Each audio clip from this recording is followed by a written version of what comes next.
गौरी गोपाल आश्रम में जो वृद्ध माताएं रहती हैं, इन माताओं में आज एक और मां सम्मिलित होने के लिए आई हैं। मां को छोड़ने के लिए मां का बेटा ही आया है।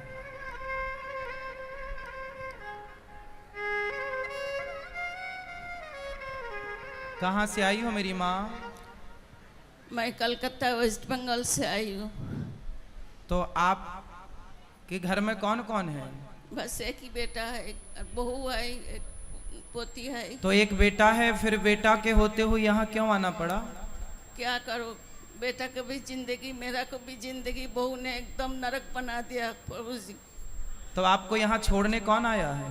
छोड़ने तो मैं तो पहले एक हफ्ता पहले मैं आई थी, फिर आप लोग का आदेश के अनुसार बेटा को भी जाके बोला जो देखो चलो हमको वहाँ ठिकाना लगा दो, गुरुजी के चरण में बाकी दिन हम मेरा को बिताने दो, तुम जाओगी तो अब मेरा को रख लेंगे। तो बात कराओ बेटे से। क्या नाम है आपका? मेरा नाम गौतम भट्टाचार्य जी है। तो आप गौतम जी हैं? हाँ जी। तो आप अपनी माँ को लेके वृद्धाश्रम क्यों लाए हैं? क्यों सेवा नहीं करते अपनी माँ की? मैं खुद एक हैंडीकैप बन गया हूँ। क्यों? मेरा पिछले 2 साल पहले हार्ट अटैक हुआ था, फिर उसमें 5 स्टेन बैठा है। अच्छा। मेरा पेट के अंदर 32 स्टिचेस है। ठीक है। मेरा स्पॉन्डिलाइटिस है, तो मैं आधा ही खुद बीमार हूँ, तो मैं अपने माँ का ख्याल नहीं रख पा रहा हूँ। मैं फिनेंशियली पत्नी कहाँ है आपकी? पत्नी मेरे साथ है कि लेकिन पत्नी के साथ मेरा माँ का 36 का आंकड़ा हो गया है। तो माँ का और पत्नी का 36 आंकड़ा है, तो वृद्धाश्रम में अपनी पत्नी को लेकर आते कि तुम जाओ वृद्धाश्रम, हम तो माँ के साथ रहेंगे। जिस माँ ने आपको पाल पोस कर बड़ा किया, योग्य बनाया, तेल मालिश करी आपकी, आप उसे लेके वृद्धाश्रम आ गए। बीमारी आपने बताई, तो बीमार आप माँ के लिए हैं, पत्नी के लिए बीमार नहीं है। उसके लिए ही बीमार हो।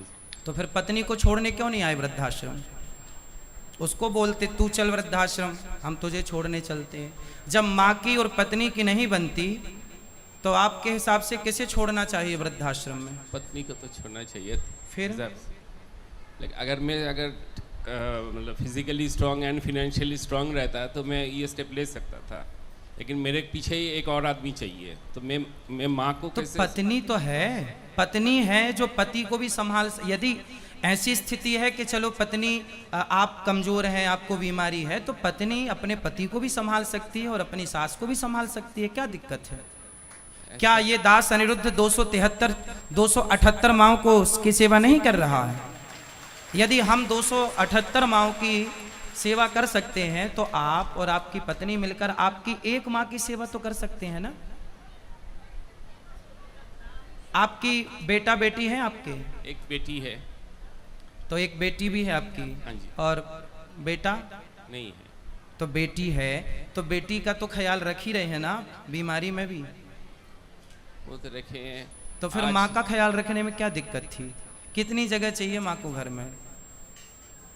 आज अभी बोल रही थी कि बचपन में मैं तुमको हॉस्टल छोड़ने जाता था, आज उल्टा हो गया। आज बुढ़ापा में तुम मेरे को वृद्धाश्रम छोड़ने आ रहे हो। तो क्यों ऐसे दिन आए? आप जैसे बेटे यदि हिम्मत हार जाएंगे, देखो माँ, ये वही माँ तो है ना जिसने आपकी उंगली पकड़कर आपको चलना सिखाया, सब क्या पढ़ाया लिखाया, क्या नहीं करती माँ? क्या क्या नहीं करती, क्या क्या बताएं? कोई नहीं, किसी से छिपा नहीं है माँ का योगदान बच्चे के लिए।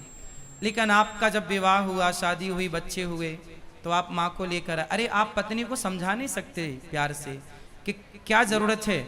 माँ का पत्नी से 36 का आंकड़ है, तो पत्नी को समझाओ। 35 साल हो गया मेरा शादी हुआ है।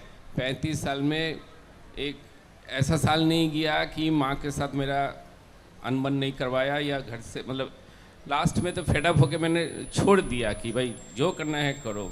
मेरे को पुलिस का धमकी दिखाता है कि मैं मतलब आपकी पत्नी को आपकी माँ बिल्कुल पसंद नहीं है? बिल्कुल नहीं तो क्या प्रॉब्लम था? एक ही लड़का हूँ ना, कोई इसका देवर है, ननद है, कोई नहीं है। एक माँ ही मेरा है। अगर सास 2 बर्तन रहेगा तो आवाज़ होगा, अगर सास कुछ बोल दिया तो। अब चलो देखो, यदि सारी पत्नियां ऐसी बोलने लग जाएं कि जी अपनी माँ को वृद्धाश्रम छोड़ कर आओ, तब तो पूरे भारत की व्यवस्था ही बिगड़ जाएगी। बिल्कुल। सनातन संस्कृति की तो पूरी व्यवस्था ही बिल्कुल। बिगड़ जाएगी। ये तो बहुत ही मैं खुद इसको पाप मान रहा हूँ कि मैं अपने माँ को ऐसे जगह छोड़ के आ रहा हूँ ड्यू टू माई, मतलब मेरे वाइफ के वजह से मेरे को ऐसे करना पड़ा। तो आपकी वाइफ आई हैं, नहीं नहीं नहीं, तो उनको लाओ, कभी हम उनको भी समझाएंगे, कभी उनसे बात करेंगे। और मैं आप सबसे इनके माध्यम से बताऊं, हर स्त्री को मैं बताऊं, स्त्रियों को दुख देने वाली, स्त्रियों को सताने वाले पुरुष नहीं होते, स्त्रियों को दुख देने वाली स्त्रियां ही होती हैं। ये बात 99% सही है, 1% किसी केस में ऐसे नहीं मान सकते। वरना यदि स्त्री, इनकी बहू जो माँ आई हैं, इनकी बहू एक स्त्री है, और एक स्त्री, और ये माँ भी एक स्त्री है, एक स्त्री ही दूसरी स्त्री का दर्द समझ सकती है। लेकिन नहीं, जिद पकड़ ली। देखो, तो आपकी पत्नी ने जिद कर ली कि आप छोड़ के आओ। बोला कि तुम्हारा मम्मी का जो भी जिम्मेदारी तुम करोगे, मैं कुछ नहीं करने बोलना है ना, मैं उनका मतलब कुछ हाँ, करूंगा। हाँ, तो आप कर लेते ना, आप माँ की जिम्मेदारी पूरी कर लो, आपको क्या दिक्कत है? पत्नी ना करे, पत्नी ना दे पानी, ना दे रोटी, आप करो ना।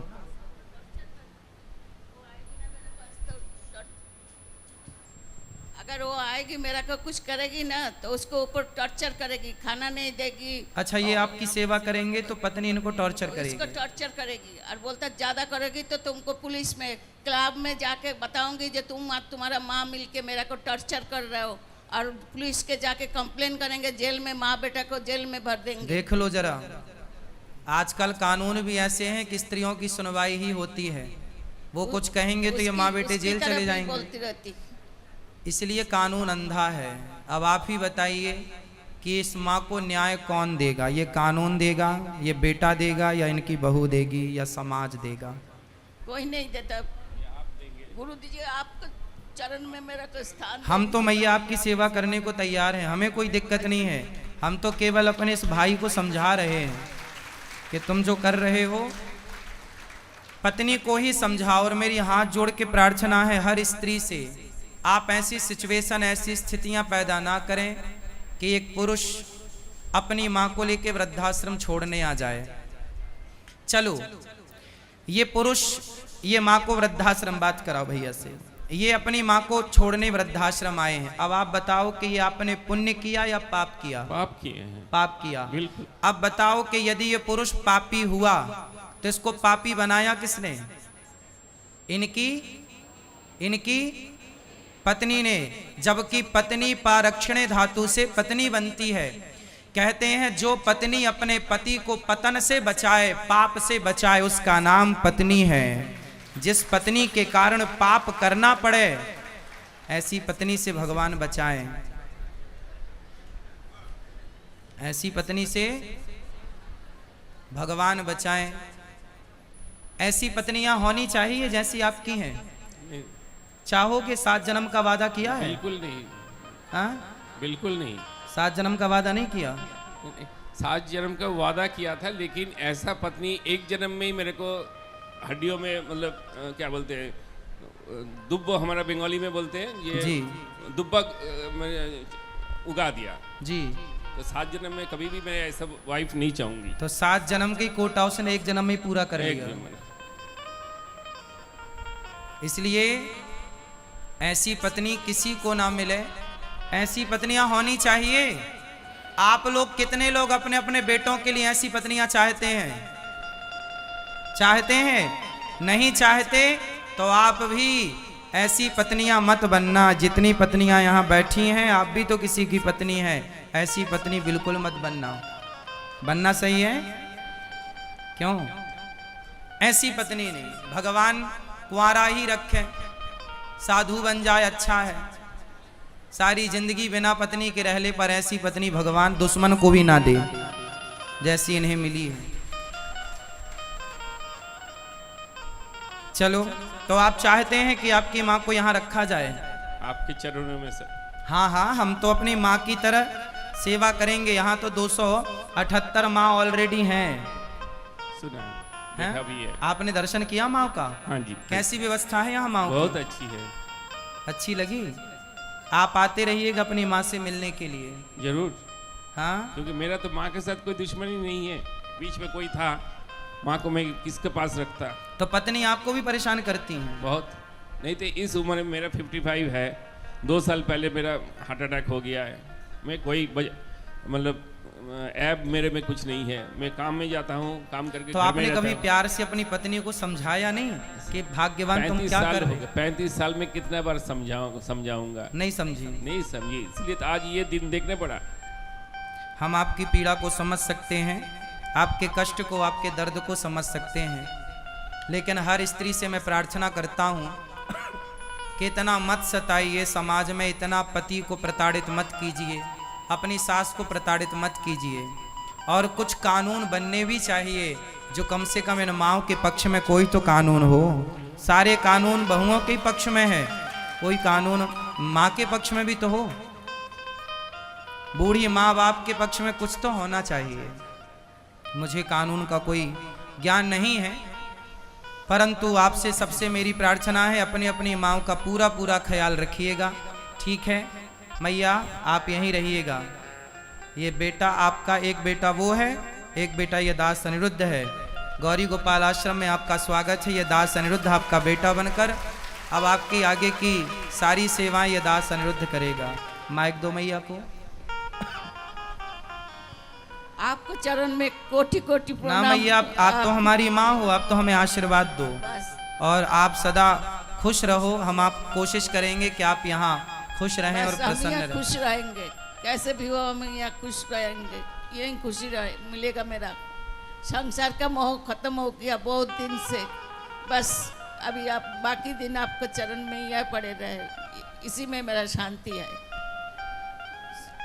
बस आप खुश रहें। आप सबकी खुशी के लिए देखिए, ये गौरी गोपाल आश्रम 278 माताओं को गौरी गोपाल भगवान ने अपने हृदय से लगाया है। ये सारी ऐसी माताएं, बेसहारा माएँ, जब अपने साथ नहीं देते तो आप लोग जो सहयोग करते हैं उसी साथ से इन माँओं की सेवा होती है। इसलिए आपसे प्रार्थना है कि गौरी गोपाल आश्रम में जो सेवाएं चल रही हैं वो सराहनीय है या नहीं, आप ही बताइए।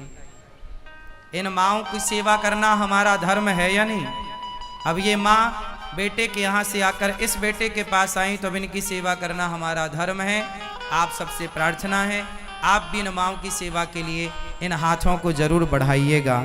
आप भी गौरी गोपाल आश्रम में चल रही सेवाओं के लिए माँओं को आप भोजन की सेवा से जोड़िएगा। आप अपने आप को इन माँओं के भोजन की सेवा, ये आश्रम में अब जगह नहीं है माताओं को रहने के लिए, इसलिए एक बड़ा आश्रम बनाना पड़ रहा है जहाँ 1000 वृद्ध माताएं रहेंगी। मैं दिन रात केवल इस आश्रम के निर्माण की देखरेख करता रहता हूँ कि कहाँ तक काम पहुँचा, कैसे काम करना है। सुबह से शाम तक सपने में भी मुझे काम ही दिखता है कि किस तरह काम चल रहा, किस प्रकार माँओं की सेवा होगी। आप समझ सकते हैं ना, 1000 माँओं की व्यवस्था करना कितनी बड़ी जिम्मेदारी है। तो आप चाहते हैं कि आप भी इन माँओं का दुख दर्द कम कर सकें, आंसू पहुँच सकें, तो इस आश्रम के निर्माण में आप भी जरा सा सहयोग कीजिएगा। 1 ईंट का ही, 1 बोरी सीमेंट का ही, 1 रूम का ही, 1 कमरे की छत का ही, जिस लायक ईश्वर ने बनाया, कंधे से कंधा मिलाकर चलेंगे ना तो अच्छा रहेगा। आपका ये भाई, आपका ये बेटा समाज की सेवा के लिए यदि खड़ा है तो आप सबका भी प्यार और आशीर्वाद मुझे चाहिए। ठीक है, खुश रहिए मैया, आप रहिए, मैया को कराइए व्यवस्था।